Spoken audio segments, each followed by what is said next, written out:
Well, it is 11, so I guess I might as well get started.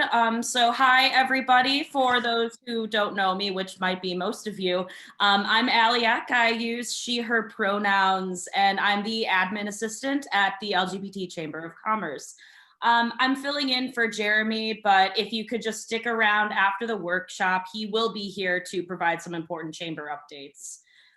So I want to, of course, thank from our partners, Federal Home Loan Bank, Monica Doyle and Maria Santian, who are joining us today to lead this workshop. Just a few technical things before we dive in. Just double check that you're muted, unless, of course, you're presenting. We do encourage cameras on, and don't be shy to introduce yourselves in the chat section. So to start off our workshop today, I would like to welcome Dara Perryman from the Small Business Administration. They're here to talk to us about the Restaurant Revitalization Fund. So Dara, I'm gonna pass this over to you.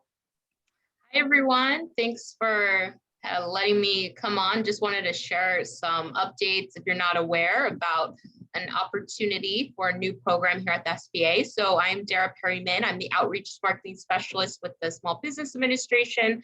I use she, her, hers pronouns. And I just wanted to share with you all, if you're not aware, that the Restaurant Revitalization Fund, it will be opening Monday for application. So what it is, if you're not aware, it was established when Congress passed the American Rescue Plan Act in March. So it's basically $28.6 billion that the SBA has to award to our restaurant industry, hardest hit, by the pandemic. So you do not have to repay back these funds if you use them for eligible expenses.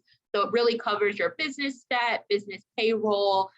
You could also use it to construct outdoor seating if you wanted to do that. So really great opportunity. As I said, Monday, the application will open. So you can go on and apply. It's just restaurants.sba.gov. That's where you'll go and apply. I would recommend on Friday, you can actually go in and register. I would recommend doing that just because you do have to set up a two-step authentication process. So Friday, you can get your login credentials all squared away, and then Monday is when you will actually apply. So I'm happy to answer any questions that you may have about the program, and we have several training that we've done, so I can even send some recorded trainings over if you're interested, but just really wanted to make sure you were aware of that opportunity and know that there's a lot of resources to help you if you do want to move forward and get your application in. So yeah, just let me know if there are any questions. And again, thank you for letting me just share a quick update on that. Awesome. Thank you so much. We really appreciate your support. So it's now time to welcome Monica Doyle from Federal Home Loan Bank, who will be presenting today's workshop. Monica, I'm going to pass the torch over to you.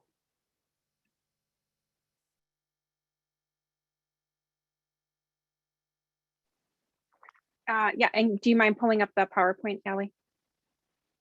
Oh, there we go. Perfect. All right, everybody, thanks for joining us today. We really enjoy our time, sharing a little bit about the bank. And today our focus is going to be about pricing to bid. At FHLB Chicago, we call ourselves the bank. We've been working in the supplier diversity space for several years.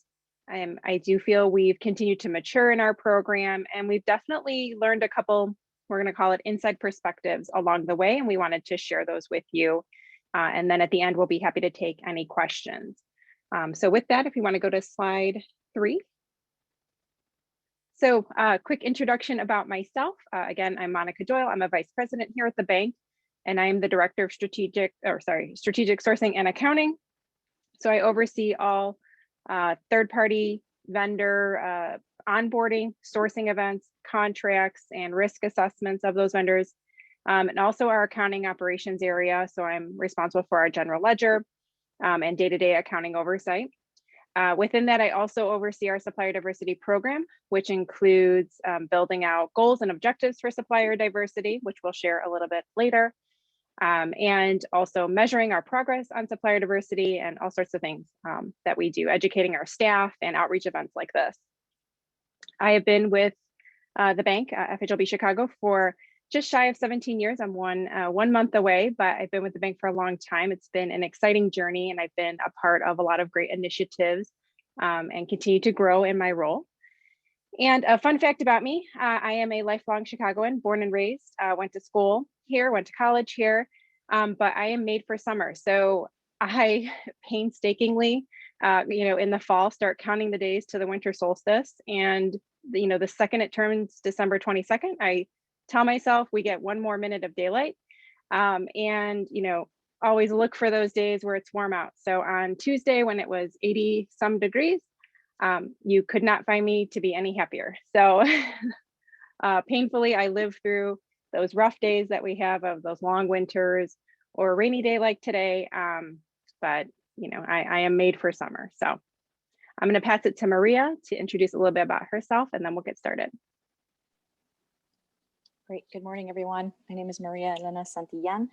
I support the Supplier Vendor Risk Governance Program. So our tiering assessments, vendor risk assessments, and I started supporting our Supplier Diversity Working Group to support outreach events like this. I've been with FHL Bank Chicago for about 7 years this coming June, and I've been in vendor management for about 15 years now. My fun facts are I posted on here to help motivate myself for the pandemic style that we're still in right now, to motivate myself to get back out to running. I was a half marathon finisher in 2011, 2012, 2013 marathon finisher and triathlon finisher in 2016.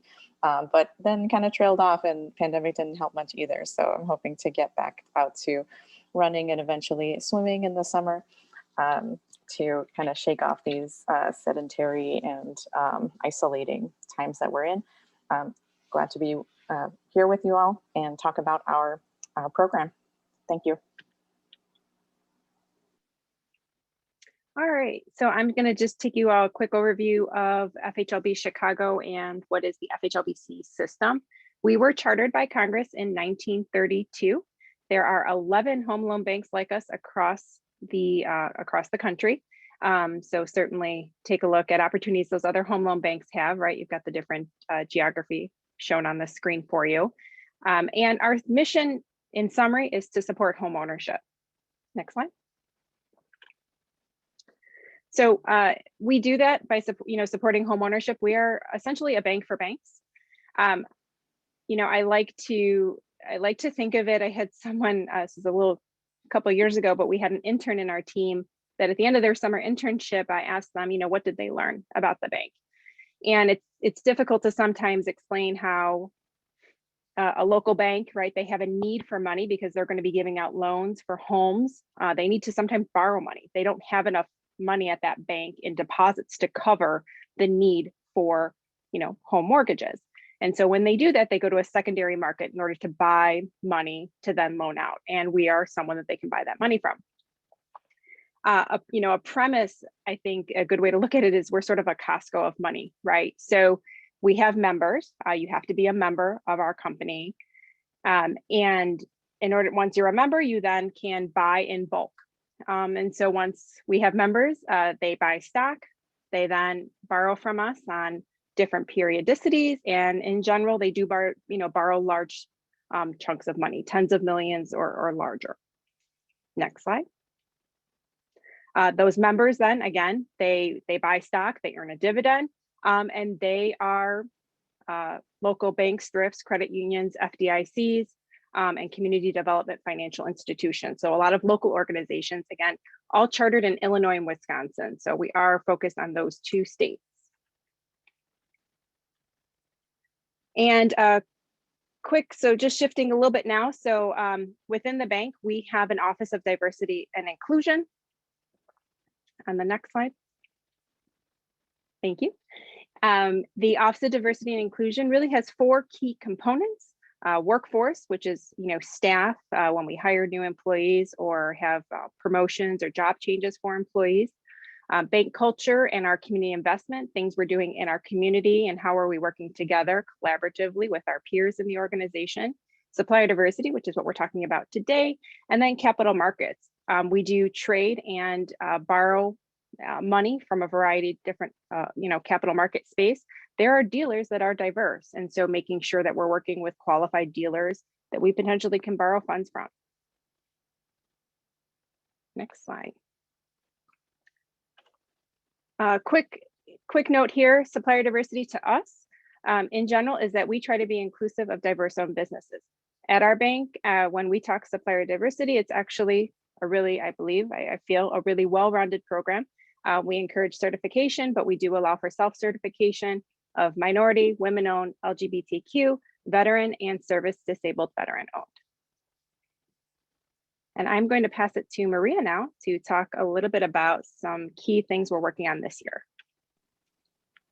Great, thank you. So the Supplier Diversity Working Group is focusing this year on 4 categories that will roll up into our Office of Diversity, Equity, and Inclusion 3-year roadmap. And for 2021, we're starting with focus groups where members of our Supplier Diversity Working Group will work with different business departments to gather their feedback. Internally, we call this a voice of the customer type of exercise to get information of how we can improve the process. We have a mature program today, but how can we be better? And how can we inform the decision makers to use this process so that they can engage diverse suppliers at every sourcing opportunity. The second item is having these supplier diversity discussions. So these are targeted sessions at certain business departments at their town hall or their large meetings that they have periodically throughout the year and focused on the members that make those decisions, those that are involved in budgeting or they otherwise are managing sourcing events that could lead to those opportunities for engaging diverse suppliers. Next is we're going to work with our members to give them a how-to guide, a tip guide, so that they themselves can enhance or build up their supplier diversity program based on the experiences that FHL Bank Chicago has gone through. And lastly, we're going to look at the spend that we've had in the last year or so and look at those larger categories of spend to see, are there opportunities where we can work with those departments and see if there are opportunities to expand or go to competitive bid and engage our supplier diversity workforce. Next slide, please. So an overview of our sourcing process. I'll talk briefly about what's included as standard and how supplier diversity fits into that. So today, when a business department identifies a need, they'll work with procurement to start that process to evaluate and search for qualified vendors or suppliers. And we typically post to our bank website as well as to social media like LinkedIn and Twitter. And after that evaluation process, a vendor is selected and we are picking the most qualified vendor based on a number of factors. It could be readiness, price, expertise in that. And where supplier diversity comes in is can start with dollar thresholds. How large is the effort? And based on the expected dollar value of this effort, we may involve our procurement team to contact the diversity councils on the behalf of our business and to partner with them for identifying appropriate candidates to be considered for an event. Next slide, please. So this is an example of a posting to LinkedIn. So if you aren't following us already, join us on LinkedIn and Twitter, because this is where we will post our sourcing events as well as on our bank website. Next slide, please. This one is Twitter as well. One more slide, please. So on our bank website, we will post sourcing opportunities that give you a little bit more background. So Twitter and LinkedIn may have a very brief overview of what the sourcing event is, and we'll go into a little bit more detail on the website This is, there's less restrictions than on the social media sites. So by going to our website and the About Us section, which is on the right side of the banner, you can click on the vendors option from the drop down, and you'll be able to see the sourcing opportunities that we have available. And the direction is to reach out to our vendor management at fhlbc.com mailbox for more information or to be considered. Next slide, please. What we've enhanced very recently is if you're not sure you're registered with us yet, you can navigate to the site now and see a form where you can fill out your information. And this will help us to add you to our supplier database. And we ask that you provide as much detail as you can about your service offering, capability statement if you have it, and that we'll get into the details of what that looks like, an example if you're not familiar with that. And we ask for the detailed description because it'll help us to work with our business partners and narrow down the search when a sourcing opportunity comes up. So we wouldn't want a supplier to be missed because a field or a description of service offering wasn't entered appropriately. So we ask for as detailed as you can to provide that information to get registered in our database. Next slide, please.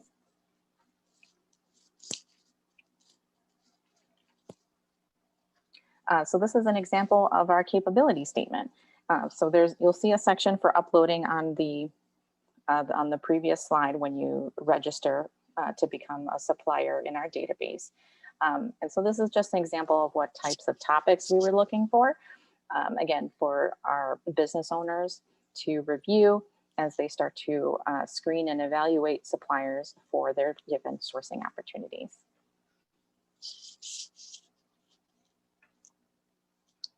Next slide.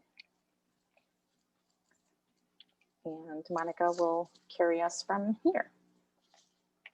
All right, thank you, Maria, for sharing about our sourcing process, including the supplier diversity component. We can go to the next slide.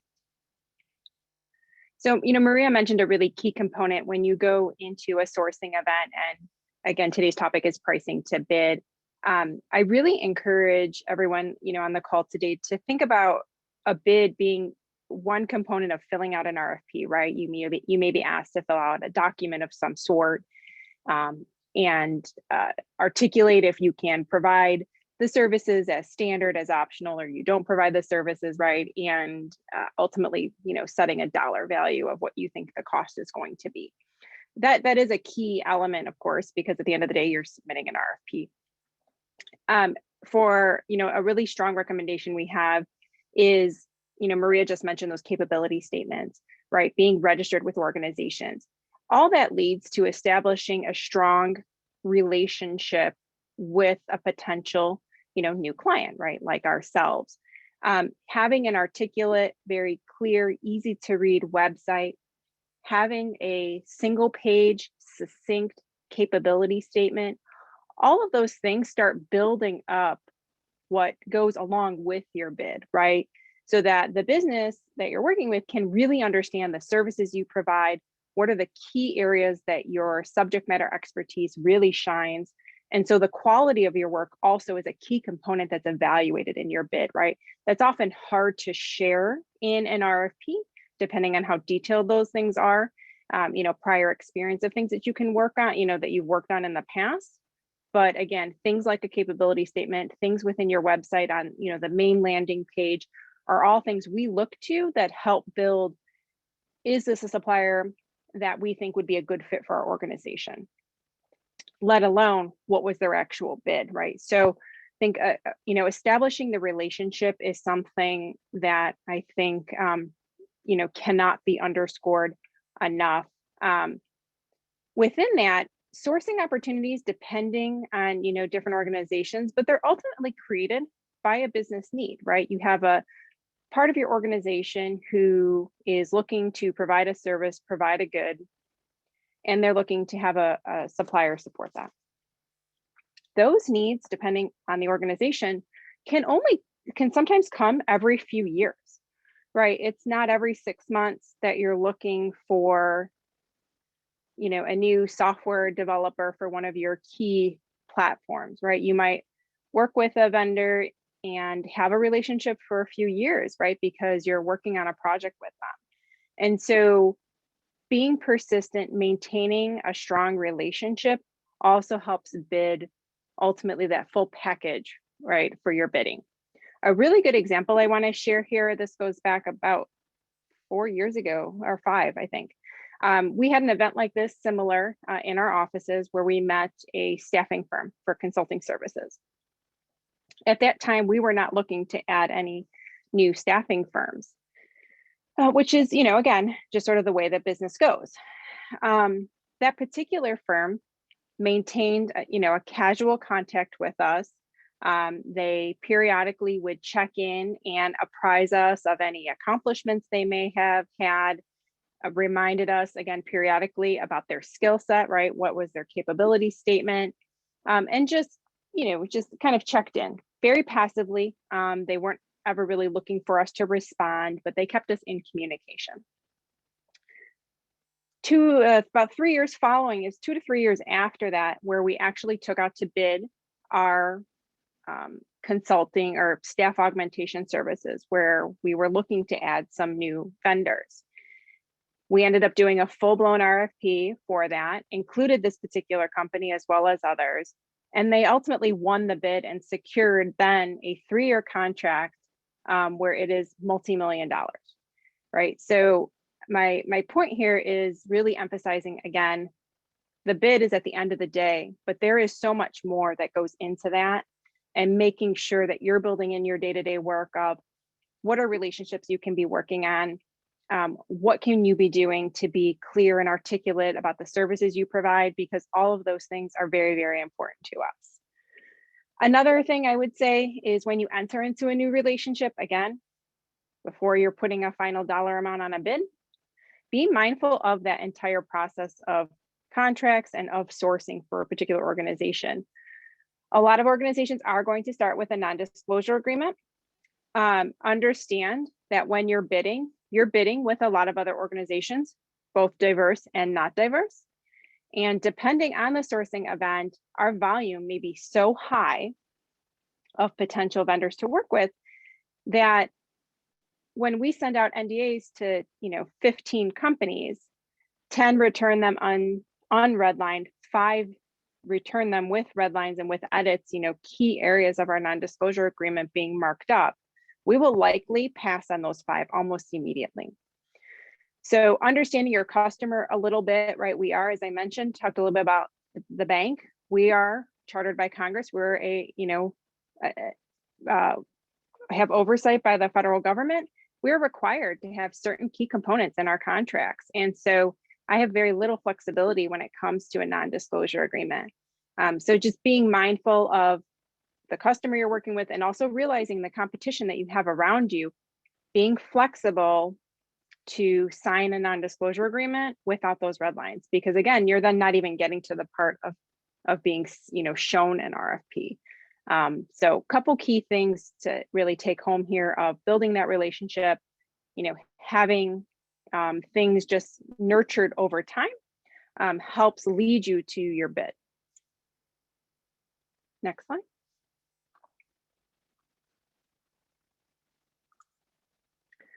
Okay, so pricing your bids competitively, it's tough to hear, I would say. We have seen in our experience, and I think really learning when you go through other sourcing events and you're not winning the bid, getting any information you can from that company on why you didn't win the bid. We have had several instances, I can think of some very recent ones, where the diverse vendor bid is coming in more than double a non-diverse vendor. Now, sometimes that's because the diverse vendor or any vendor for that matter that's coming in so significantly higher maybe doesn't fully understand the RFP. So you got to ask questions, sure.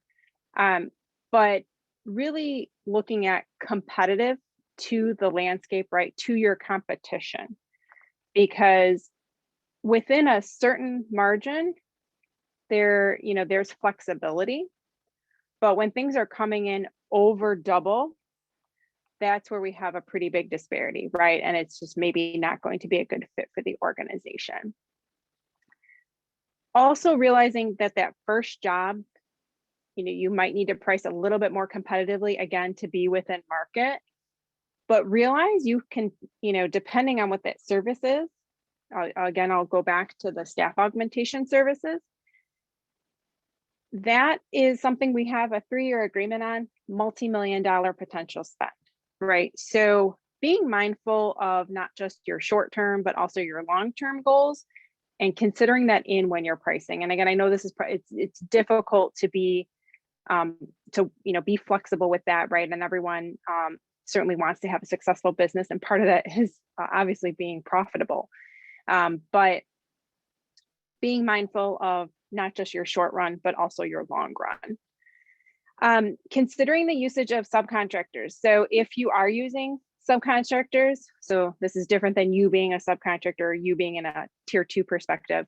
But if you yourself are using subcontractors, really being mindful of how effective using that subcontractor is for you, because it may be cutting in to your profit margins. And in some instances, it may be better for you to pass on that opportunity, right? Because if using that subcontractor is now forcing you to build into your bid what translates to double the price, it might just not be a good fit for you. And maybe you pass on the opportunity and look for that next one. Leading into, focusing areas that you demonstrate a competitive advantage, right? Really not being everything to everyone is the point that I mean here. Focusing on the things that you do best, that you can have economies of scale, right? That you have done in the past, you can do more efficiently, and you're able then to price that bid appropriately and very competitively. As I mentioned, asking questions. So we've had instances where a diverse vendor comes in, they're double the price because they misunderstood the sourcing opportunity. So if you have a contact at that organization, or if some sort of like round robin sourcing call for open questions is going to be held, I encourage you to participate. Make sure that you fully understand what's being asked by that organization. The last thing I would say in this space about pricing to bid is that time is limited. Depending on the organization you're working with, they may post a sourcing opportunity. Like Maria said, we post that on our social media, on our website, or they may, we may reach out to one of our supplier diversity partners for recommendations. There are times where that window of opportunity is very, very limited. A week, ideally I'd love to have it longer than a week, but it could be a week. So being quick to respond to emails or requests for information. And again, really looking at that longer kind of runway, building relationships, registering. So in this case, registering with our organization on our website, attaching that clear, concise capability statement, right? Building really that whole runway of what your bid looks like. Because at the end of the day, there are times where things are going to move very, very quickly. And so you have a limited time to not only complete that RFP and submit a bid for X amount of dollars, but you also have to present yourself as a qualified vendor to perform the services. And so keeping in mind that you're really working fulsomely when you're bidding. Next slide.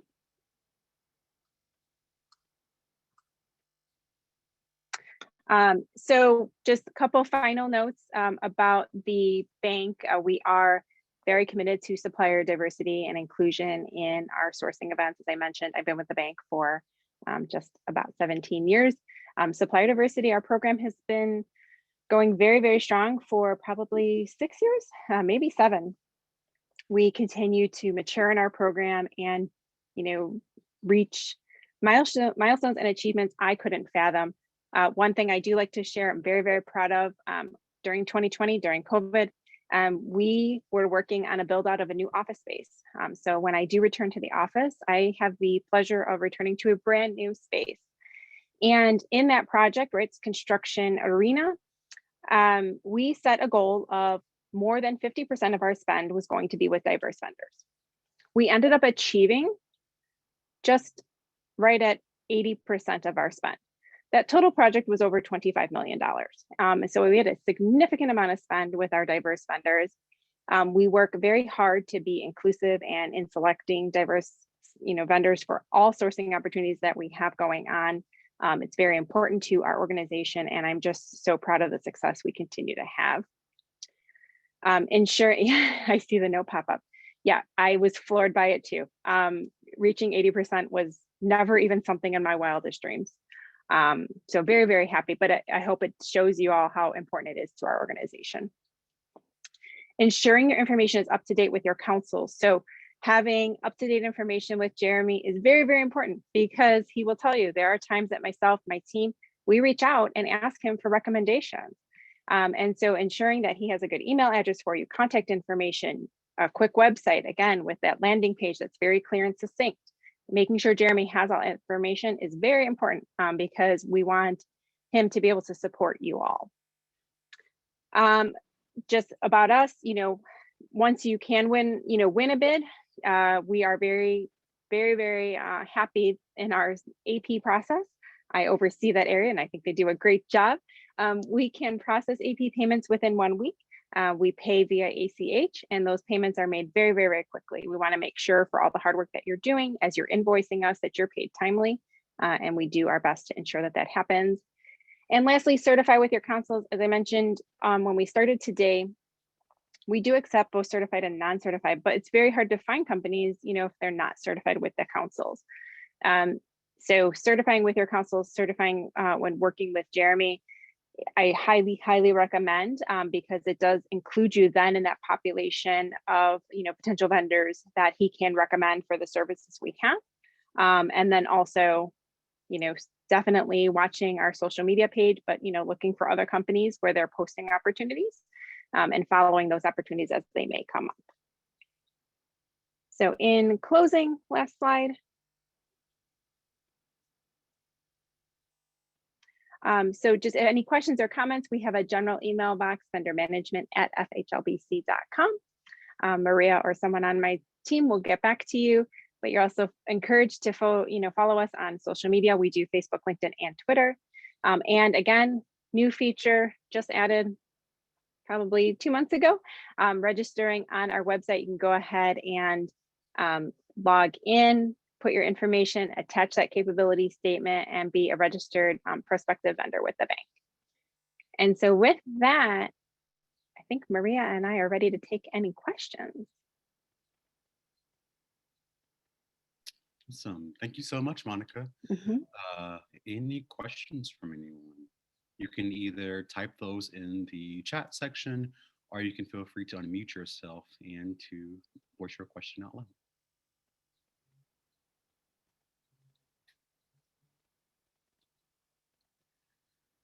I know that folks also have your contact information, so if they can follow up that way.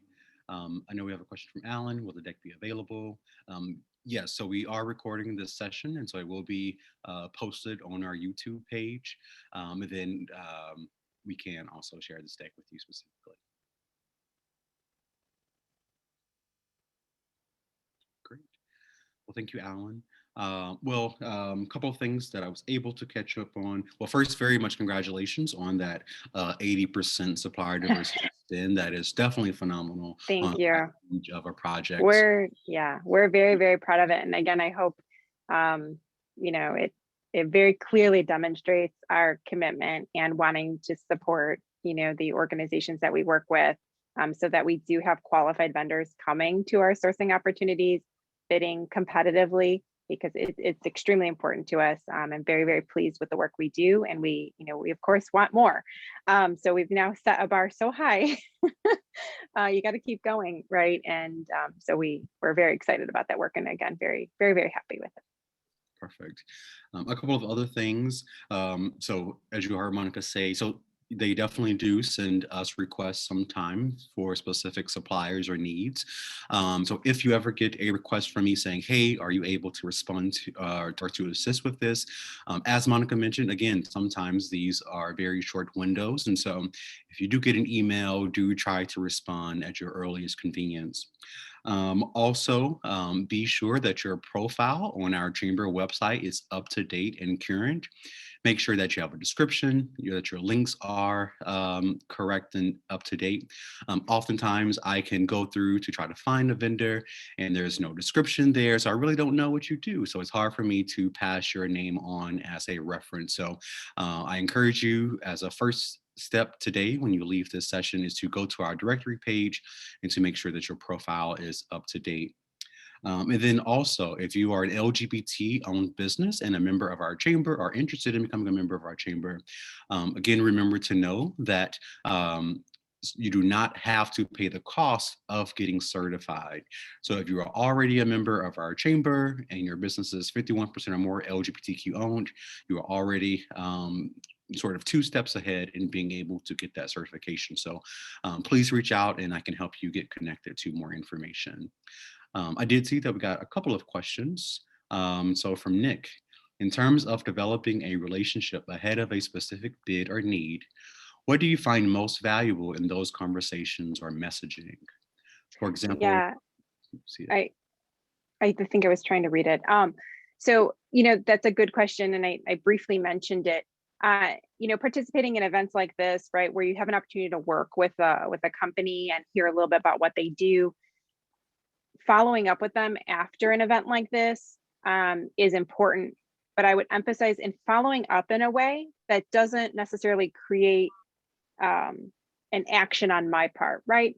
So just checking in every few months of, again, sharing maybe something you recently accomplished. Maybe you secured a new opportunity, right? And you're building your resume and you want to share and highlight something you recently did, something, you're very proud of the work that you do. Sharing, just the services that you provide, but again, emphasizing when you're connecting with those potential companies and building or establishing that relationship, having it be where it's not necessarily requiring me to have to always get back to you, or putting a responsibility on us to get back and have some follow-up, right? Just really open-ended, general, hey, wanted to share something, right? And doing it, couple times a year. I don't recommend weekly or monthly, 2 to 3 times a year, just again, checking in. Hey, how's it going? Just wanted to share something we did, a big project. It went really well. If you'd like to, hear some of the work we did, right? Any resources or recommendations, people that we can reach out to hear about the work that you did. And really just leaving it kind of open-ended, but again, promoting that work that you do. And like I said, definitely I would not go monthly. I would be really mindful of the frequency as well. I know another thing that I've heard from one of our other partners is that sometimes it's helpful if so again, definitely as Monica said, don't do it too often.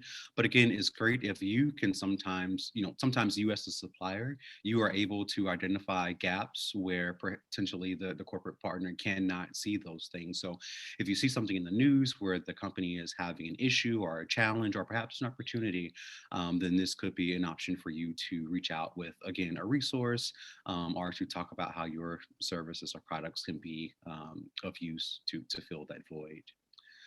We did get one other question asking how can folks be aware of projects for the future? I would assume it's being registered on the portal and having all of the information there, but any other thoughts or tips around that, Monica? I did see that one. I definitely recommend that you follow us on Facebook, LinkedIn, and Twitter. Those images that we showed in the deck with those 4 hands that are overlapping, you're going to always see that image. That's a recurring image we use with any sourcing opportunity. So, we post a lot of content on those platforms, of course. But if you just quickly scroll, you will see that image repeat itself, and monitoring for those periodically. For our office move, for example, obviously we're done with that now. But we posted a big one where we listed a bunch of services that we were going to be looking for. And we did that probably just over a year ago, I would say. But again, it was one of those images with those 4 hands. So the social media I would recommend is really the best and quickest way to find out about opportunities, and just, checking that on a regular basis, looking for that image. Perfect. Thanks, Monica. Mhm. So Allie, you can stop sharing screen and stop recording. Thank you so much. And huge kudos to Allie for saving the day